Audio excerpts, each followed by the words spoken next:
আমার নবী যেদিন এই দেশ থেকে বিদায় হয়ে যাবে, আমার আল্লাহ জিব্রাইলকে দিয়ে প্রস্তাব পাঠিয়েছিলেন, ও জিব্রাইল আমার বন্ধুর কানে খবর দাও, আমার বন্ধু এই দেশের মাটিতে থাকতে পারবে না, আমার বন্ধু এই রক্ত মাখা জমিনের মধ্যে রাখবো না, আমার বন্ধুর দেহ আমার আরশের ডাইন পাশে দাফন করব। জিব্রাইল খবর নিয়ে ডাকতেছেন, হুজুর আল্লাহর সালাম গ্রহণ করুন। আমি জিব্রাইলের সালাম গ্রহণ করুন। আল্লাহর নবী গো, আপনার দেহ মোবারক আল্লাহর আরশের ডাইন পাশে দাফন হবে, আপনি খুশির সহিত কবুল করুন। আমার নবী কোনো কথা কয় না, দুইটা চোখের পানি জর্জর করে ছাড়তেছে। জিবরাইল বলেন, ইয়া রাসূলুল্লাহ, এত সুন্দর প্রস্তাব নিয়ে আসলাম, কোনো কথা কন না, খালি কাঁদেন কেন জানতে চাই।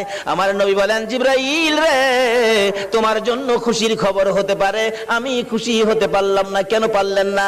রে জিবরাইল, আমার দাফন আল্লাহর আরশের ডান পাশে হবে, আমি জানতে চাই আমার গুনাহগার উম্মতের দাফন কই হবে রে? জিবরাইল বলেন, আপনার উম্মতের দাফন এই জমিনের মধ্যে হবে। আমার নবীর কান্না আরো বেড়ে গেছে। জিবরাইল, না না, সইতে পারি না, আমি আরশে থাকবো আর আমার উম্মতেরা এই জমিনে থাকবে। আমার মন মানে না, প্রস্তাব আমি রাখবো না। আমার পক্ষ থেকে একটা প্রস্তাব আমার প্রভুর দরবারে তুলে ধরো।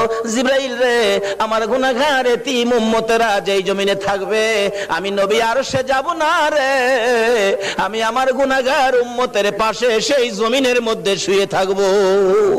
আরে দয়ালো নবী, প্রেমের ছবি আর আসবে না জগতে, আমার দয়ালো নবী, প্রেমের ছবি আর আসবে না।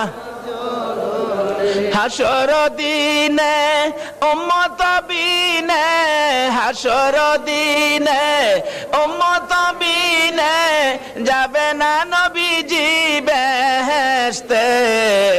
দয়ালো নবী, প্রেমের ছবি আর আসবে না জগতে, আমার দয়ালো নবী, প্রেমের ছবি আর আসবে না। 63 সাল জিন্দেগি কাটছে বলে উম্মতি, 63 সাল জিন্দেগি কাটছে বলে, এখনো কান্দে শুয়ে মদিনাতে নবী, এখনো কান্দে শুয়ে মদিনাতে।